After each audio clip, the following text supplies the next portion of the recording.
Today, several Netflix employees are planning to walk out as a form of protest for Dave Chappelle's latest Netflix special, The Closer. Before the walkout, Netflix issued a statement that read, "We value our trans colleagues and allies and understand the deep hurt that has been caused. We respect the decision of any employee who chooses to walk out and recognize we have much more work to do within Netflix and in our content." The statement comes right after Netflix CEO Ted Sarandos participated in an interview with Deadline where he admitted that he screwed up with an internal communication at the company. Now, we're all aware that history often repeats itself, so today on the show we have a very special guest, Rashawn Khan, known as a former bodyguard of comedian legends like Jamie Foxx, Eddie Murphy, and Richard Pryor. Khan is here today to remind us about the controversy and uproar Richard Pryor found himself in when he told several gay jokes at the Gay Rights Benefit in 1977. We're also joined by comedy hype analyst Vanessa Fraction in the studio and Capone and Pierre calling in to talk about the latest surroundings around Chappelle's special. First and foremost, thank you again, Mr. Rashawn Khan, for joining us. It's always a pleasure to have you on the platform. You bring so much wisdom and insight, so I'm always excited when I see you on the guest list. So thank you for joining us. Now this week, we pretty much have declared it as Dave's Week. You know, they have like Shark Week. We've declared it as Dave's Week because that's what's in the news. That's what a lot of people are talking about. And as you know, Chappelle has received a lot of backlash from his recent special. So I just want to dive right into it. What are your thoughts on the backlash that Chappelle is receiving? First of all, I knew they was going to come after Mr. Chappelle. That's the first thing. And before we even get started, Bob Marley left us with, "How long shall they kill our prophets while we stand aside and look?" So that's what Mr. Chappelle is going through. All he did was share with us his insight onto what he was saying. That's all. And if we're going to say it in America, it's freedom of speech. But now his very freedom of speech, which means our freedom of speech, is being threatened. They don't want him to say that. Right. And the question I would say is, who is the they that they're talking about? Mm-hmm. Who is that? Who is this group of people that we're saying is boycotting Netflix and Dave Chappelle? So what are your thoughts on that? Because like I said, so today they're planning a walkout at Netflix. But I don't know who they are. Who is that? So it's the group, the trans group that works at Netflix. So there's a trans group. A group of different people that are in support. Okay. That had a job. They had a job. Right, yeah. They were working, making whatever hourly wages, and are they calling a national strike? Is that what? It's a great question. I think we'll see. That's what I'm saying. Yeah, I don't know what's going on. So some people that had a job, they decide to suddenly say, "We're going to do a national strike. We don't have to work no more. We don't need the Netflix money. We're going to do a national strike." Now, so where's their resources coming from? Right. Now I'm interested. I want to get y'all's thoughts as well. I'll come to you first, Pierre. What are your thoughts on this walkout? I know we talked about Chappelle a couple of times. What are your thoughts about these people that are choosing to walk out of Netflix today? Well, it's that group. It's the transgender and their allies that want to put, shine a light on how they feel and the movement. And while you have lightning, you catch it in a bottle and you stay with it. And they're trying to let everybody know that, they have a problem with what Chappelle said and did, his act. So I don't think it's a walkout for permanent, not working anymore. They would have just quit. I think it's walking out for the day and get the publicity, let people know that they're tired of being, marginalized. But so many other groups are marginalized too, but they feel like their group is, and Chappelle was on there. But I like the fact that I don't feel the backlash is going to work. There's too many people who support Chappelle, and it's okay if you make your noise as transgender group, but all in all, people ain't moving. People are tired of it, of counseling people. So, right. I want to come to you, Vanessa. What are your thoughts? Do you agree with the walkout that we're going to see today? Do I personally agree? No. I said I didn't like the special that much, but I'm not about to walk out about it. I just changed the channel. I didn't think the jokes were that great.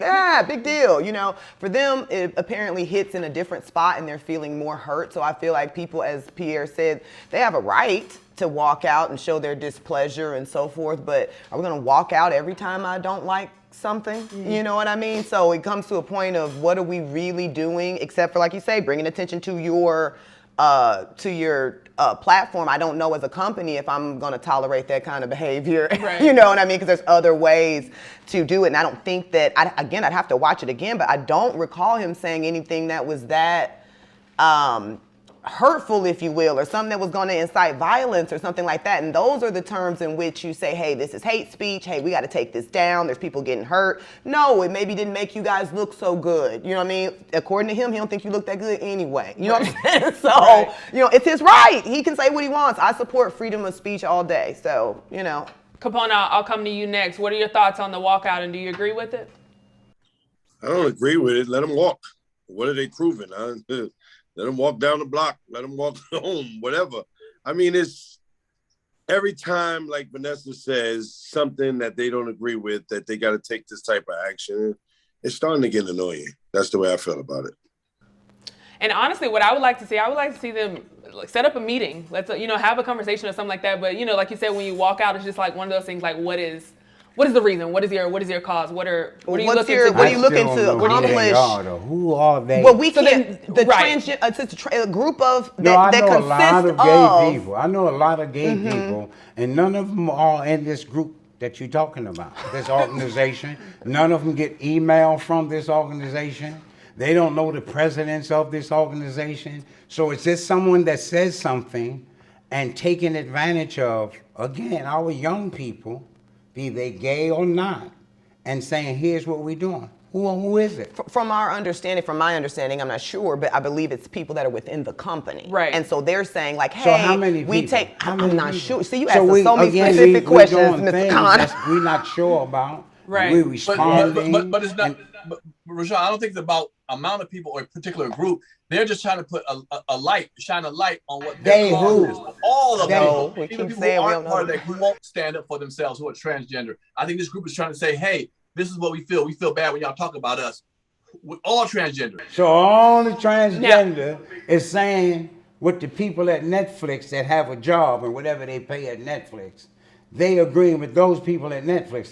That's what we to understand. Now, I do want to ask you a question because there's so many similarities, and as I kind of mentioned earlier, between controversy that we're seeing Dave Chappelle receive in Backlash, and also Richard Pryor, specifically in 1977. So, from my understanding, and please correct me wherever I am wrong, but in 1977, Richard Pryor was invited to a human rights benefit, which turned out to be a gay rights benefit. Not to his knowing, he didn't know until he got there. It's called a trick, or they call it a prank today. Yes, sir. A trick then, yeah. So, and from my understanding, he was eventually booed off stage because some of the jokes that he did make. Now, the backstory is when he got there, he took issue to some of the things he was saying, specifically about how gay people were treating the black workers as well as the black artists that were there. And I want to read a quote, and then I want to pass this to you. So, according to The Guardian, this is the moment when they started to boo Richard Pryor off stage. The quote says that Richard Pryor said was, "I hope the police catch you MFers and shoot your A accidentally, because you MFers aren't helping niggas at all." Mm-hmm. So that was the moment, according to The Guardian, when they said he was booed off. I know you being his bodyguard, you were there, so I just want to know what are your thoughts and what exactly happened that Well, first of all, that's not what happened. When we went to it, we was told it was human rights. And then when we got there, we found out it was gay rights. So I looked at Richards like, what are you going to do now? And he said, I don't know. And he walked around, and there was a group of young black kids that was booked for the show to do this here fire act. They were cleared by the Los Angeles Fire Department and all the departments that okayed it. But it was an asshole captain there. And he seen the kids rehearsing, and he told them they couldn't do it. And they produced all of their papers, and he still said no. So Richard seen that happen. And that's when he said, I know what I'm gonna talk about.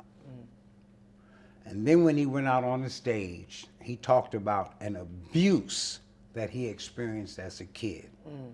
And it's on one of his albums. And when you listen to it, you'll laugh at it, but that was something that actually happened to him. And he was talking about a group of guys that caught him, beat him up, and one of them put his dick in his mouth and then slapped him in the head and said, you don't even know how to suck dick right, and they let him go. And so Richard said when he went home and he was sitting down with his family eating, his father said to him, you're not gonna eat that sausage on your plate? And Richard couldn't tell his father, I can't eat the sausage because that dick taste is still in my mouth. So you laughed at it. It's a joke. That didn't happen to nobody. That couldn't have happened. And it was a joke. But it was something that really happened to him. So he took that to the stage and he told the gay audience that and he set it up by saying, yeah, I sucked a dick before. And the audience applauded him. He wasn't condoning it. He was just telling him his experience. And they stood up and they cheered him and he said, I know what it is to have a dick in your mouth. And he just built that up. And he said, but I just have one question to ask you. You always want us to support you. And at that time he was talking about black people. It was real clear what he was talking about because he knew why he was there. And he said, I've noticed that you always want us to support whatever gay cause you're talking about, but I notice you never support black people and their causes. And that's when they start booing him. So to stand corrected, that's the actual quote, That's not what he said the to quote him. here. It's him saying. That's what Donald Trump said is fake news. That's nonsense. He said, this is what I notice about you, the gay people. And that's then and that's now. The gay, whoever is going out against Dave Chappelle, that same organization, whoever they are, they don't support black transgender people being killed, gay black people they don't support it. So you got to say, who are they? That's a great question. I'll come to you, Vanessa. I know you have questions. No, I don't have many questions, actually. I just like the way that you presented that and that you said how Mr. Pryor conducted himself and how he landed the plane, you know what I'm saying, with what his issue was and how I still was able to laugh at it. And also, Yes, to add sir. to that, when we did the film JoJo Dancer, because the first time I heard it was a joke that I heard on an album. The second time was at the Hollywood Bowl, so it was something that I knew bothered him as a kid. Third time is when we were filming, and he came out his motorhome and he said, oh shit. And I was like, what? What's going on? And he said, and he directed his attention toward this guy. He said, that motherfucker right there. And I said, what? And he said real quickly, that story. And I was much younger, So I was like, okay, I'll handle him. And Richard looked at me and he said real quick, no, it's okay. Because I knew the guy didn't know me. And this guy, he had his 2 little girls with him. And Richard came down and the guy walked up to him and he hugged Richard like they were the best of friends. This was the guy who did that. But Richard knew these 2 little girls had nothing to do with that. And Richard only spoke to the 2 little girls. He never spoke to the guy. So it was a learning experience for me. Absolutely, because that takes a lot of courage. Yeah.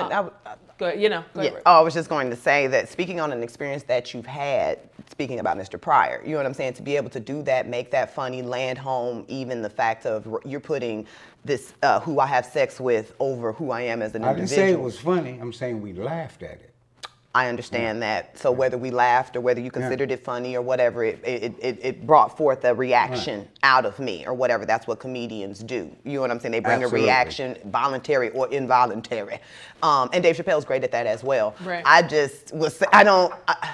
guess in all of that, I was just saying that I just didn't find the way that you were describing what Mr. Pryor said as the same and on the same level as what I think Chappelle the did in difference his is, special. If you get smart, and this is Sun Tzu, your enemy gets smarter too. So Dave Chappelle is still telling us stories and jokes, and everybody that comes, not just black people laugh, everybody that comes see his show, they get their money's worth. They laugh. But then you got someone that's gonna stand on the side and say, here's what he's doing. I hear Right. And that's what's going on now. That's the atmosphere now. That's what's being taken advantage now. Now, I want to come to you, Pierre, to see, do you have any thoughts or questions to add into that? No, that's intriguing. I love it. I love what he was, I mean, he's a great storyteller. or reacting to what he said, doing reenactment of what he said. It's marvelous that these little small nuggets I didn't know about. And I studied Richard Pryor very well, not as well as he knows him, but from the books that I've seen, or records or whatever, stuff that Richard wrote. It's very interesting how he stood up, and from that gay crowd, And their TV shows it seems were like he similar said too. it's going on today still. Still going absolutely. on today. Absolutely. The fight between getting each other's respect. So. Capone, I'll come to you as well. I know, as for me, I mean, when I read the article, this definitely gives me a lot more insight being someone that was actually there. Sometimes, like you said, you read things in the news and it's completely different than the actual experience. What are your thoughts, or do you have any questions, Capone? I don't have any questions, but my thoughts are the same. The sentiments are the same. It's just amazing how, as strong as we are as Black people, we still can't get this kind of respect. And when somebody of the LGB or tranny community get upset about anything, everybody goes up into an uproar and pays attention. And I mean, they still killing Black men in the street, and it's just like, it's a normal thing to do. And I just wonder, when are we gonna have this kind of respect that they give everybody else except us? And this is just clear that it's been going on forever. It's definitely something that we're still seeing now. I do want to come back to you. Being that you got to see Richard Pryor, go through that backlash, or just experience the things that he experienced, and then you're also still here to see Chappelle as well. What would you say to Chappelle's critics? Being that you've kind of seen the history, you've seen these people over and over. What would you say to Chappelle's critics? You can't really say nothing to people that decide to hate you for who you are. You can't. We have too much history that let us see that. If you move it forward in terms of good jobs, and you do all of those things, they will still hate you because you're doing well. Right. How dare you do well? Right. If you don't give them the credit for you doing well, they hate you. So that's just a part of something I think we have to accept. That is hard to accept. Why you just want to hate me and you don't know me? How long do you think this is gonna go on? Do you think I like don't we're think gonna... about that kind of Right. nonsense, because if it was here, when my mother was here and my grandmother was here and their mothers, and they have a record of hatred. It's Right. literally a record of how long we've hated your ass. We have a record of it. How dare you grow as big as fucking Shaq and we giving you the worst of food? So they hate you. Right. And it's just accepting that. See, we looking for the why of it. Right. So with that in mind, it just made me think and wonder, and I just have one last question for you before you head out. Being that you saw Richard Pryor in his time, and you're seeing Chappelle in his as well, a lot of times people talk about the greatest of all time. Would you say that Dave Chappelle is the greatest of all time? Or what are your thoughts on that when you do hear people compare the two and say, this may be the greatest of all time, or Richard Pryor may be the greatest of all time? I think if I said Mr. Chappelle was the greatest of all times, he would know I'm not understanding what he's saying. What do you mean? I wouldn't say he's the greatest of all time. Why would I say that? I don't know nothing about when time begins and when it ends. So who am I to say he's the greatest compared to who? Compared to what? Mr. Chappelle, what he's doing, I respect and appreciate him, period. And love him for that. So who would you say has had the greatest impact on comedy between when you're thinking about those? To who? Impact to whom? That's important. So, Paul Mooney had an impact. Richard had an impact. I think it's, Dave Chappelle having, to who? What do you mean? You see? So those things is what throws us off from Right. listening to each other. and I think you make a great point too, and I love to get your insight. And the reason why I did ask that, because we hear those conversations all the time, right? So being able to get someone who has, been around Richard Pryor as well as you're seeing Chappelle as well, being able to get your insight, and I think that's a great question to ask, and that allows people to then ask when they're comparing. Those to things who? are to distract, first and foremost, our young people, to get them to comparing to each other. Everybody have their stage. Everybody is sharing what they're supposed to share with you when they share it. It's not about saying this is the greatest of all time, which implies don't listen to anyone else. No, when they was doing it, when Mike Tyson did what he did, it was just at that time. Let's hope the brother don't think he can do it now and get in there with them young bulls, and then we'd be embarrassed for the brother. Right. But when he did it as a young person, and he inspired all of those young people that if you discipline yourself, here's what you can accomplish. That's it. But to say you're the greatest of all time, no. To who? To who? I'm gonna put that on a shirt. To who? To who? Rashawn To Khan. who? To who? As always, I told you, I love when you pop up on our show, especially when you come in, you give your wisdom. So thank you again, and we'll give a round of applause. Thank you Thank so you. much Thank you for so joining much. us. So today it's going to be a little bit different. We're always able to cover everything happening, but today we'd like to present our new segment called Hype 'em Up. It's where we spotlight someone in the industry who's making noise and impacting the culture. This week we're spotlighting Money Mo, a young and upcoming rapper who has been mentored by Nick Cannon. Now, Cannon recently gave him a presidential Rolex for his 17th birthday, and Mo returned the favor by surprising Nick Cannon with a rare vintage car, a 1965 JFK Lincoln Continental, to be exact. Let's take a look at this clip. See, when I told y'all that I signed the richest team in rap, Money Mo right there. Yes, sir. This man, youngster, just bought me an old school car, a classic, for my birthday. And then more gifts, I can't take it, man. Hey, you know how we do over here. It's incredible, baby. Oh, That's that title, they baby. got the title.